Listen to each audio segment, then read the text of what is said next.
आज हम टॉपिक लेकर आए हैं मगध। मगध साम्राज्य को हम लोग आज विस्तृत पढ़ने जा रहे हैं। तो आइए हम लोग देखते हैं कि मगध साम्राज्य के बारे में। तो हम इसके पहले वाले वीडियो में जो है महाजनपद पढ़ाए थे और महाजनपद के बारे में भी डिस्कस किए थे कि 16 महाजनपदों में से एक जो महाजनपद था वह मगध था प्राचीन भारत में।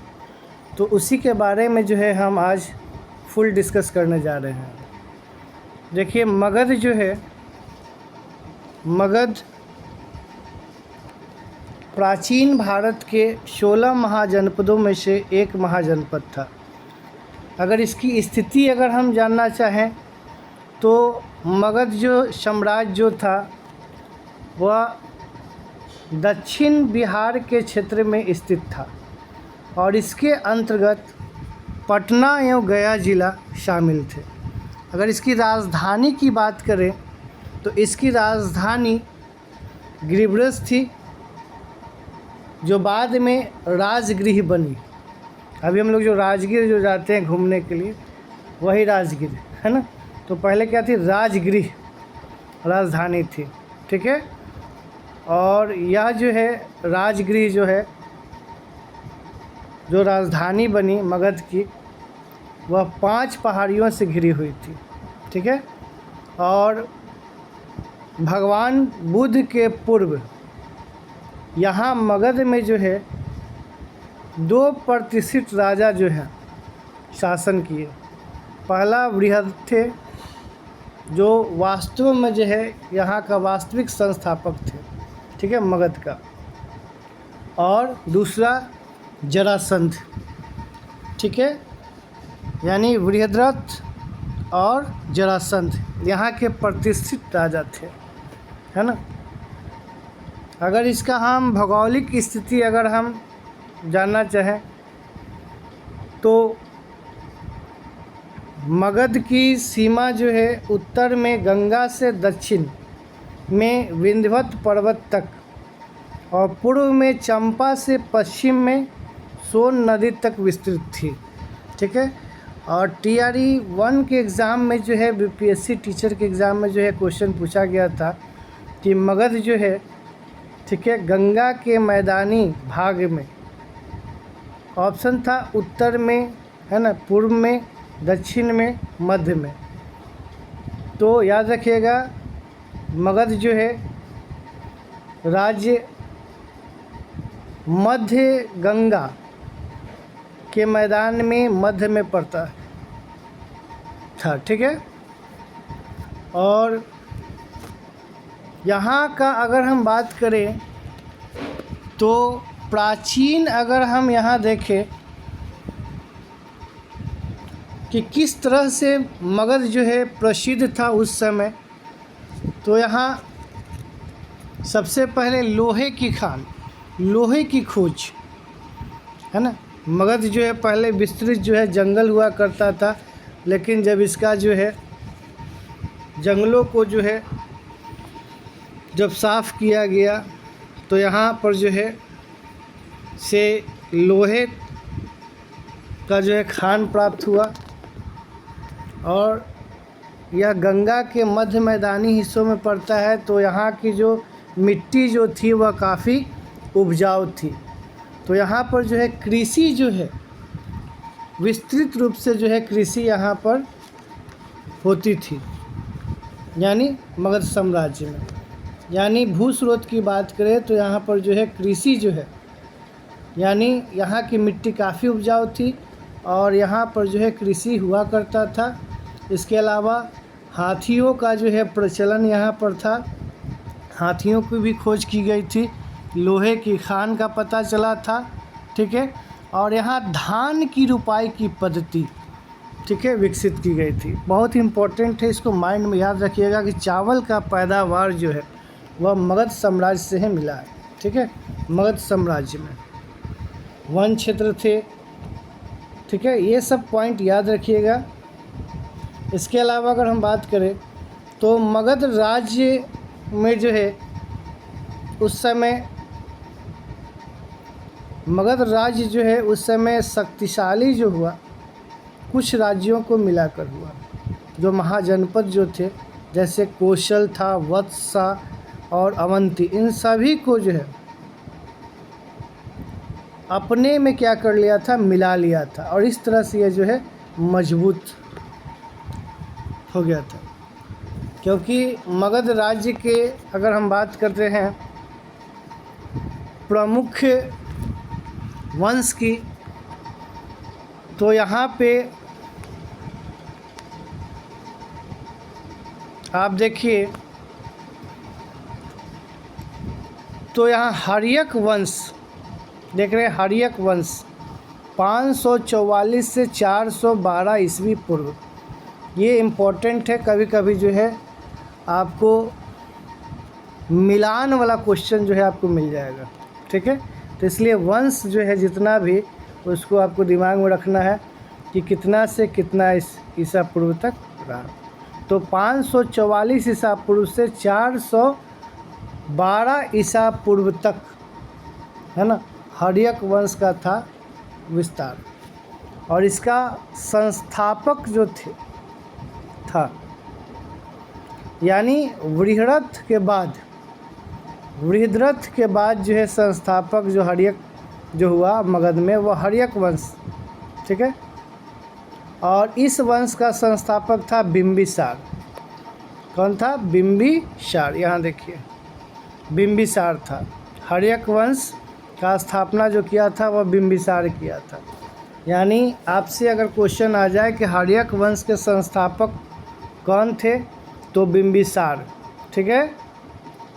और यहाँ सबसे इम्पोर्टेंट है कि मगध का शासक बिंबिसार किसका समकालीन था, याद रखना है, तो बुद्ध का समकालीन था, है ना। यानी बिंबिसार जो था वह बुद्ध का समकालीन था, है ना, ठीक है, ये पॉइंट याद रखना है। और इसकी राजधानी जो हुआ करती थी वह क्या थी? राजगिरी। और प्रारंभिक अगर राजधानी की बात करें तो गिरिब्रज, ठीक है, पाटलिपुत्र, है ना। और यहाँ के प्रमुख शासक जो थे वह बिंबिसार थे, अभी बता दिए, ठीक है। अगर इनके बारे में अगर और हम जानकारी दें तो देखिए लगभग जो है 15 वर्ष की आयु में, लगभग 15 वर्ष की आयु में मगध साम्राज्य का बागडोर जो है इन्होंने संभाल लिया था, है ना। और लगभग सबसे ज़्यादा जो है 52 वर्ष तक शासन ये किए थे, ठीक है। कितना वर्ष की आयु में? 15 वर्ष की आयु में मगध साम्राज्य का ये जो है बागडोर जो है अपने हाथ में ले लिया था। और काफ़ी शक्तिशाली राजा थे बिंबिसार। इसने मगध को काफ़ी क्या किया था? विस्तृत किया था, ठीक है। मगध को काफ़ी जो है यह विस्तृत किया था। और यह ऐसा राजा था जो वैवाहिक संबंध जो है बना करके जो है साम्राज्य का जो है विस्तार किया करता था। ये भी पॉइंट जो है दिमाग में रखिएगा कि इसको जो है दहेज के रूप में जो है साम्राज्य जो है इसने क्या किया था? विस्तृत किया था, ठीक है, वैवाहिक संबंध बना करके। इसका जो है एक और इम्पोर्टेंट पॉइंट है, देखिए क्या है, तो जैन साहित्य में इसे श्रेनिक कहा गया है। ये क्वेश्चन पूछा जाता है कि बिंबिसार का अन्य नाम क्या था, तो याद रखिएगा श्रेनिक, है ना। श्रेनिक इनका क्या था? नाम था बिंबिसार का, ठीक है। और किस साहित्य में?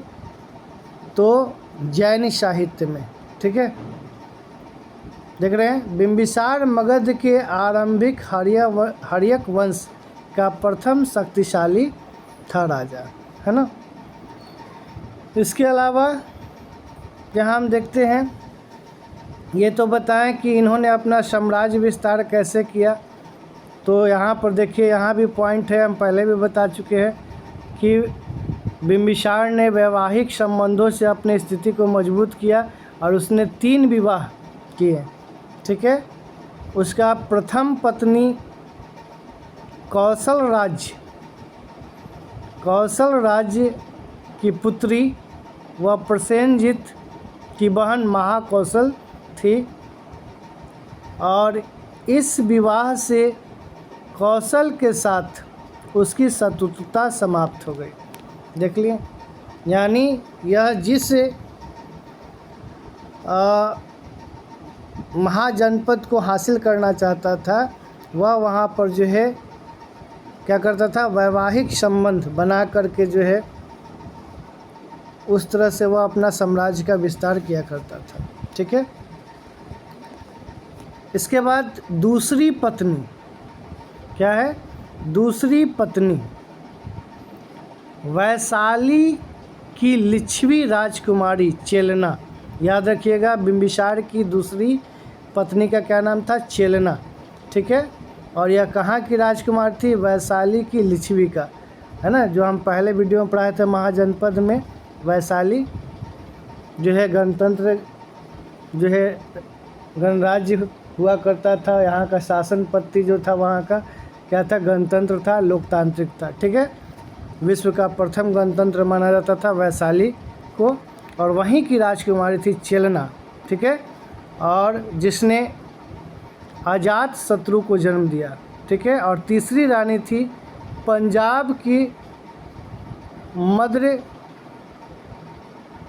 कुल के प्रधान पुत्री क्षेमा थी।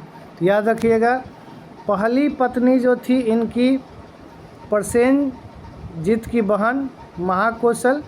ठीक है। और दूसरी पत्नी जो थी वह चेलना थी, जो वैशाली की लिच्छवी की राजकुमारी थी, और इससे जो है अजात शत्रु का जन्म दी थी इन्होंने। और तीसरी जो रानी जो थी वह पंजाब के जो है क्षेमा। ठीक है। यानी मद्र कुल के प्रधान की पुत्री थी क्षेमा। ठीक है। याद रखिएगा, 3 विवाह इन्होंने किया, और ये विवाह जो है इसलिए इन्होंने किया ताकि जो है वो अपने साम्राज्य का विस्तार कर सके। ठीक है। तो रिकॉल कर दे रहे हैं हम, प्रथम पत्नी महाकौशल देवी थी, जो कौशल राज्य की पुत्री और प्रसेनजित की बहन थी। इनके साथ दहेज में जो है बता दे तो काशी प्रांत जो है इनको मिला था। ठीक है। याद रखिएगा कि काशी प्रांत जो है बिंबिसार को जो है कैसे मिला था, काशी, जो अभी हम लोग बनारस देखते हैं काशी। ठीक है। तो दहेज में मिला था इनको। ठीक है। और जिससे 1 लाख की वार्षिक आय होती थी। याद रखिएगा पॉइंट, है ना। यानी हम डीप में थोड़ा सा आपको बता दिए कि जो कौशल राज्य की जो पुत्री प्रसेनजित की बहन जो थी महाकौशल। ठीक है। और इससे जो विवाह इन्होंने किया था तो दहेज में जो है इनको जो है काशी प्रांत मिला, और जिससे जो है 1 लाख की वार्षिक आय होती थी यहाँ से। ठीक है।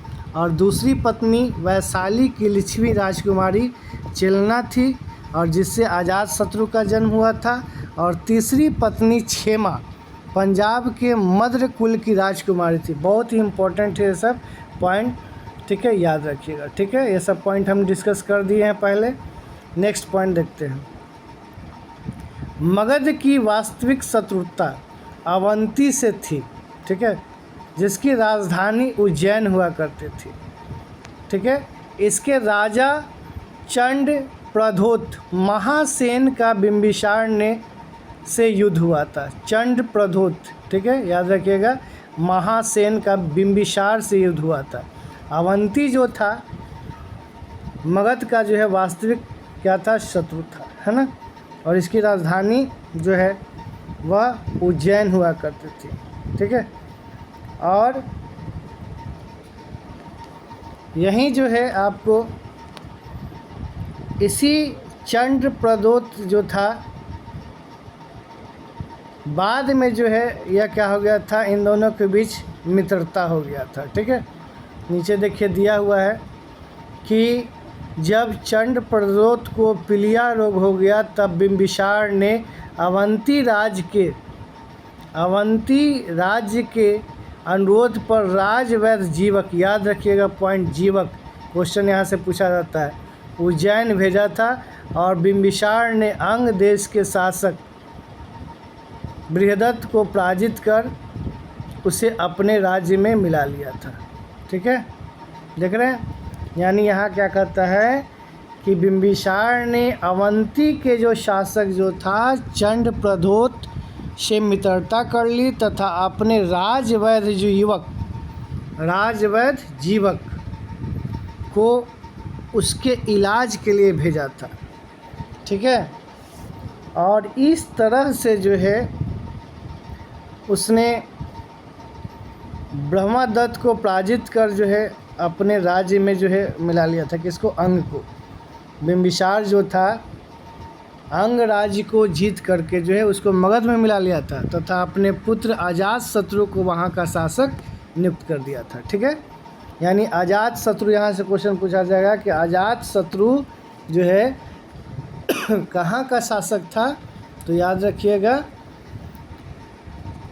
क्या था, तो अंग। ठीक है, नेक्स्ट हम लोग देखते हैं पॉइंट क्या दिया है। मगध की पहली राजधानी राजगीर में थी। क्या थी? राजगीर में थी और उसे ग्रीव्रज कहते थे। तो हम पहले भी तो बता ही दिए थे इसके बारे में कि मगध की जो है प्रारंभिक जो राजधानी थी वह थी ग्रीव्रज और बाद में जो है इसकी राजधानी जो है राजगृह कर दिया गया था। ठीक है, इस पॉइंट को तो हम बता दिए हैं। बौद्ध ग्रंथों के अनुसार बिंबिसार ने लगभग 544 से 492 ईस्वी तक शासन किया था। ठीक है, किस ग्रंथ के अनुसार? तो बौद्ध ग्रंथ के अनुसार बिंबिसार ने लगभग 544 से 492 ईस्वी तक शासन किया था। ये सब बता दिए हैं हम। ठीक है, अब यहाँ देखेंगे राजा राज्य। तो प्रद्योत अवंती का अभी हम लोग पढ़े है ना, चंडप्रद्योत जो अवंती का राजा था और यह जो है इसकी राजधानी उज्जैन हुआ करती थी और यह जो है काफ़ी जो है शत्रुता था इनको और इसको जब रोग हुआ तो जो है बिंबिसार जो है अपने वैद्य जीवक को जो है इसको भेजा था इलाज के लिए, तब जो है इनको क्या हो गया था, मित्रता हो गया था और इसी से मिलकर जो है बिंबिसार ने अंग राज्य को जीता था और वहाँ पर जो है अपना पुत्र अजातशत्रु को वहाँ शासक नियुक्त कर दिया था। ठीक है, आइए हम लोग देखते हैं अजातशत्रु के बारे में। ठीक है, अजातशत्रु के बारे में देखते हैं। तो अजातशत्रु जो है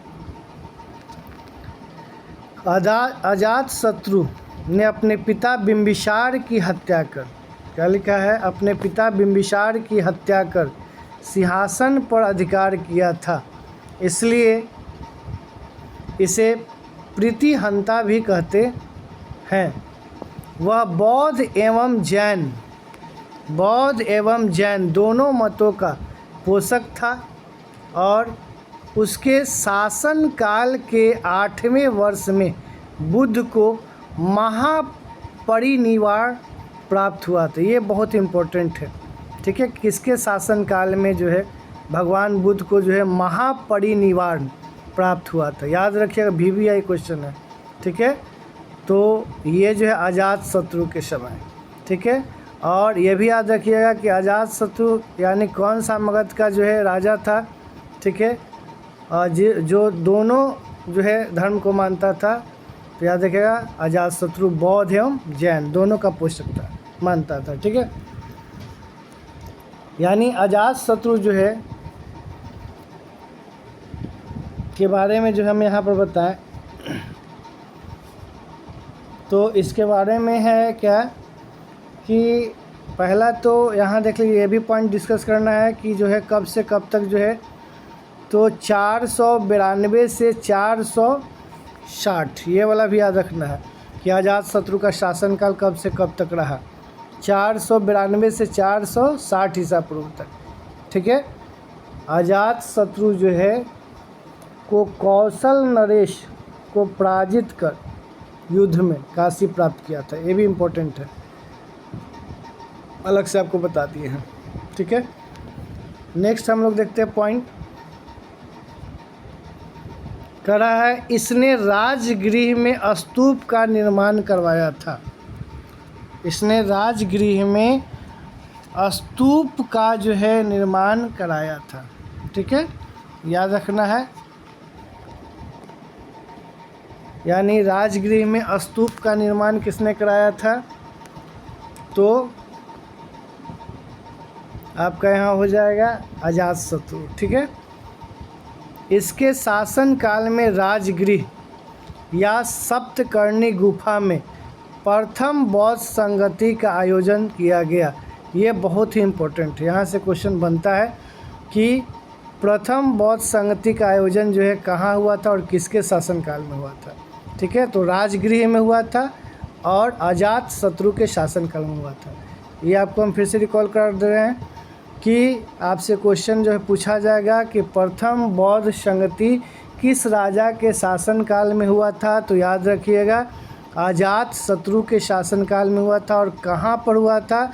तो मगध की जो राजधानी जो थी राजगृह, वहीं पर हुआ था। ठीक है, आगे देखते हैं पॉइंट। करा है क्या? इसके पुत्र उदायन ने इसकी हत्या की थी और अपने संपूर्ण शासनकाल में उसने विस्तार की आक्रामक नीतियां अपनाया था। ठीक है, तो अगर हम बात करते हैं तो थोड़ा सा हम यहाँ पर बात कर लेते हैं कि यहाँ जो है उस समय तो मगध का जो राजा जो था, जो अजातशत्रु को जो बनाया गया था, तो अजातशत्रु ने क्या किया था?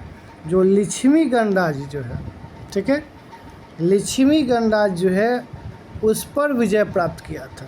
ठीक है, ये पॉइंट याद रखिएगा, ये पॉइंट जो है आप याद रखिएगा। ठीक है, यहाँ शायद नहीं दिया है, मेन पॉइंट याद रखिएगा, हम अलग से बता देते हैं आपको कि मगध के राजा जो अजातशत्रु थे वह लिच्छवी गणराज्य पर जो है विजय प्राप्त किया था। ठीक है, लिच्छवी गणराज्य जो हम महाजनपद में भी चर्चा किए थे कि वहाँ पर जो है वज्जी जो था, जो गंगा के उत्तर में वज्जी का राज्य था और जिसकी राजधानी वैशाली हुआ करती थी। और यहाँ एक अलग किस्म की शासन व्यवस्था थी जिसे गण या संघ कहते थे। और वज्जी संघ 8 गणों का संघ था जिसमें लिच्छवी, विदेह, वज्जी प्रमुख थे। ठीक है, गण या संघ में कोई शासक होते थे, यानी कई शासक होते थे और इसमें से प्रत्येक व्यक्ति राजा कहलाता था। ठीक है, तो यहीं पर जो लिच्छवी गणराज है, इसी लिच्छवी गणराज पर जो है अजातशत्रु ने विजय प्राप्त किया था। ठीक है, याद रखिएगा। और उत्तर भारत में जो है द्वितीय नगरीकरण की प्रवृत्ति का विकास हुआ था, बहुत इम्पोर्टेंट है, जिसमें पाली ग्रंथों से जो है उस समय पता चलता था कि बड़े नगर जो हैं, बड़े नगरों का जो है उल्लेख मिलता है, जैसे वाराणसी हो गया, वैशाली, चंपा, राजगृह, कुशीनगर, कौशाम्बी, श्रावस्ती, पाटलिपुत्र आदि नगर समेत लगभग 62 नगरों का प्रमाण जो है यहाँ से मिलता है। तो याद रखिएगा, है ना। और अजातशत्रु के बाद जो है मगध का राजा कौन बना था? उदायन। यानी ये भी देख लीजिए, ये भी षड्यंत्र रचा था, है ना, लिच्छवी को फूट डालने में, और आक्रमण कर जो है उन्हें परास्त कर दिया था। ठीक है, इसके बारे में हम पॉइंट आगे देखते हैं। कह रहा है क्या? उदायन, उदायन का शासन था 460 से 444। ठीक है, अजातशत्रु के पश्चात उसका पुत्र उदायन 460 से 444 मगध के सिंहासन पर बैठा और उसने पटना में गंगा और सोन के संगम पर एक किला बनवाया था। ठीक है, याद रखिएगा, यानी पटना के जो है सोन एवं गंगा के संगम पर किला बनाया था। अजातशत्रु के बाद जो है मगध का राजा जो है कौन बना था? तो उदायन। क्रम भी याद रखना है। ठीक है, जैसे बिंबिसार, तो बिंबिसार के बाद कौन आया? अजातशत्रु। और अजातशत्रु के बाद जो है कौन आ रहा है? तो उदायन। ठीक है, तो उदयन जो था उसने अपनी राजधानी जो है वह यानी पाटलिपुत्र को बनाया था। बहुत इम्पोर्टेंट है। इसमें आपका पॉइंट जो है दिया नहीं है, लेकिन याद रखिएगा, हम आपको बता दे रहे हैं, एग्ज़ाम भी उससे बहुत इम्पोर्टेंट है कि पाटलिपुत्र जो है राजधानी जो बनाई थी वह उदयन बनाई थी, और उसके काल में मगध और अवंती की शत्रुता जो है वह बढ़ गई थी, और उस समय अवंती का राजा चंद्रप्रद्योत था। ठीक है, बहुत इम्पोर्टेंट है। ठीक, आगे देखिए, मगध का साम्राज्य उत्तर से हिमालय से लेकर दक्षिण में छोटा नागपुर की पहाड़ियों तक फैला हुआ था। काफ़ी उस समय जो है विस्तृत था मगध साम्राज्य। करा क्या, उदयन के बाद तीनों पुत्र अनिरुद्ध, मुंडक और नागदशक ने क्रमवश शासन किया। ठीक है, इसके पश्चात जनता ने इन प्रीतांतों को शासन से उतारकर शिशुनाग नामक एक योग्य आमत्य को राजा बनाया, और इसी ने शिशुनाग वंश की नींव रखी। यानी इसके बाद जो है शिशुनाग जो है ने अंतिम रूप से जो है अवंती, वत्स और कौशल पर विजय प्राप्त किया था। अगर हम शिशुनाग की बात करें तो यहाँ पर जो है आपको इसका शासनकाल जो है 412 से 398 ईसा पूर्व था। ठीक है, और इस वंश का संस्थापक जो था वह शिशुनाग था। ठीक है, इसकी सबसे बड़ी सफलता अवंती राज्य को जीतकर, अभी हम बताए हैं इससे पहले। ठीक है, कि शिशुनाग ने अंतिम रूप से अवत्सी को, वत्स को और कौशल पर क्या किया था, विजय प्राप्त किया था, है ना। तो वही चीज़ यहाँ है, लिख रहा है कि सबसे बड़ी सफलता जो है अवंती राज्य को जीतकर उसने मगध साम्राज्य में मिला लिया और अपनी राजधानी वैशाली स्थानांतरित की थी। ये बहुत ही इम्पोर्टेंट है, एग्ज़ाम में पूछा जा सकता है इससे क्वेश्चन। ठीक है, तो याद रखिएगा कि कौन सा ऐसा राजा था, है ना, जो पाटलिपुत्र से राजधानी वैशाली स्थानांतरित की थी। तो याद रखिएगा शिशुनाग। ठीक है, शिशुनाग था। यहाँ शिशुनाग वंश के शासनकाल में जो है राजधानी जो है वह वैशाली स्थानांतरित किया गया था। बहुत इम्पोर्टेंट है। आगे हम लोग देखते हैं कालाशोक। कालाशोक जो है 394 से 366 शासनकाल, इसने अपनी राजधानी पुनः पाटलिपुत्रा में स्थानांतरित कर ली। ठीक है, तो ये क्वेश्चन बार बार पूछा जाता है, और ये बीपीएससी TR1 परीक्षा में भी पूछा गया था, टीचर वाला में। ठीक है, तो याद रखिएगा शिशुनाग का ही जो है पुत्र था। ठीक है, कालाशोक, और इसने अपनी राजधानी वैशाली से पुनः कहाँ ले गई, पाटलिपुत्र ले गई। ठीक है, कौन था, तो कालाशोक। ये इम्पोर्टेंट है। और सबसे बड़ा दूसरा और इम्पोर्टेंट यहाँ से पॉइंट याद रखिएगा कि कालाशोक के शासनकाल में ही वैशाली में, ठीक है, वैशाली में द्वितीय बौद्ध संगति का आयोजन हुआ था। यानी प्रथम बौद्ध संगति अजातशत्रु के शासनकाल में राजगृह में हुआ था, प्रथम बौद्ध संगति, और द्वितीय बौद्ध संगति याद रखिएगा किसके शासनकाल में हुआ था, कालाशोक के शासनकाल में। कहाँ, तो वैशाली में। ठीक है, ये बहुत ही इम्पोर्टेंट है। और एक राजधानी इम्पोर्टेंट है कि जो है वैशाली से पाटलिपुत्र राजधानी कौन राजा जो है ले गया था, तो कालाशोक। ठीक है, और इसका अंतिम वंश का शासक जो था वह था क्या, नंदीवर्धन। ये भी इम्पोर्टेंट है। ठीक है, मगध राज का जो है अंतिम जो है शासक जो था वह था नंदीवर्धन था। ठीक है, नंदीवर्धन, कभी कभी पूछा जाता है अंतिम शासक, तो याद रखिएगा नंदीवर्धन था। शिशुनाग के बाद नंदों का शासन शुरू हुआ, और ये मगध के सबसे शक्तिशाली सिद्ध हुए। ठीक है,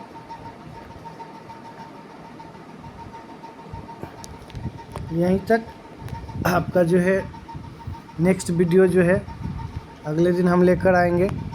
अगर आपको हमारी वीडियो अगर अच्छी लगी तो आप लाइक और सब्सक्राइब कर दीजिएगा। Thanks for watch video.